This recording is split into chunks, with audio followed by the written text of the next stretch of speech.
বাংলাদেশের ক্রিকেট ঠিক এই মুহূর্তে যে অবস্থায় দাঁড়িয়ে তাতে বলিষ্ঠ নেতৃত্ব বড্ড বড্ড বড্ড জরুরি। আর বলিষ্ঠ নেতৃত্ব তখনই আসলে দেওয়া সম্ভব যখন একজন পারফর্মার ক্যাপ্টেন হন।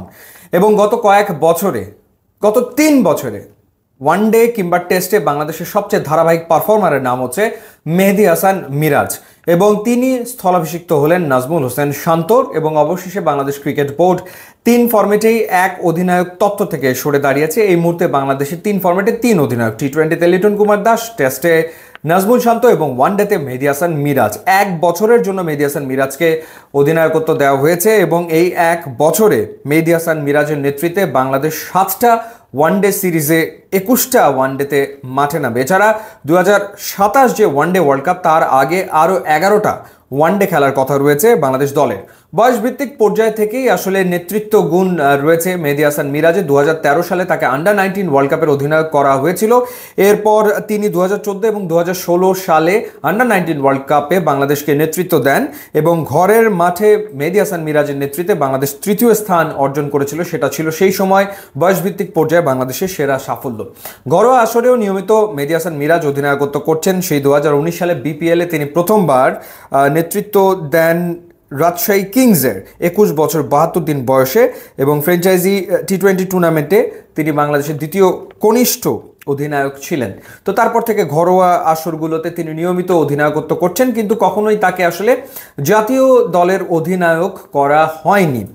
গত বছর যখন নাজমুল হোসেন শান্ত ইনজুরিতে পড়লেন, তখন আফগানিস্তানের বিপক্ষে 3য় ওয়ানডেতে তিনি অধিনায়কত্ব করেছেন এবং এরপর নাজমুল শান্তর অনুপস্থিতিতে ওয়েস্ট ইন্ডিজের বিপক্ষে ওয়ানডে এবং টেস্ট সিরিজে তিনি ক্যাপ্টেন ছিলেন, যেখানে বাংলাদেশ ওয়ানডেগুলো তো হেরেছিল কিন্তু একটা টেস্ট ম্যাচ জিতেছিল। যেমনটা শুরুতে বলেছিলাম যে বাংলাদেশের ক্রিকেট বর্তমানে যে পরিস্থিতিতে আছে, বলিষ্ঠ নেতৃত্ব বড্ড দরকার। এবং মেহেদী হাসান মিরাজ তিনি আসলে একটা লক্ষ্য নিয়ে অধিনায়কত্ব করতে চান এবং সেই লক্ষ্যটা অনেক বড়। সরাসরি তিনি সেটা বলেছেন, তিনি বাংলাদেশকে ওয়ার্ল্ড কাপ জেতাতে চান। সেটা হয় 2027 অথবা 2031, অর্থাৎ তার সুনির্দিষ্ট একটা লক্ষ্য রয়েছে, সেই লক্ষ্যে তিনি এগোতে চান। যেমনটা বলছিলাম যে একজন পারফর্মার যদি ক্যাপ্টেন হয় তাহলে তার কাজটা অনেক সহজ হয়ে যায়। মাঠে এবং মাঠের বাইরে নেতৃত্ব প্রতিষ্ঠা করার যে ব্যাপারটা আসলে থাকে, সেটা তখনই ঘটে যখন ক্যাপ্টেন নিজে সামনে থেকে নেতৃত্ব দিতে থাকেন পারফর্ম করে করে।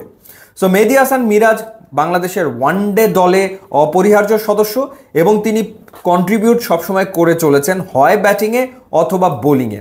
এখন তার কাজ অধিনায়কত্ব করা, এবং নিশ্চয়ই তিনি একটা প্ল্যান সাজিয়ে নেবেন আগামী ওয়ার্ল্ড কাপের জন্য, এবং সেই প্ল্যান মোতাবেক তিনি আসলে দলকে পরিচালনা করার চেষ্টা করবেন এমনটাই আশা করছি। এবং তার নেতৃত্বে বাংলাদেশ আবারও ওয়ানডে ক্রিকেটে ঘুরে দাঁড়াবে, সেটাও আমাদের প্রত্যাশা।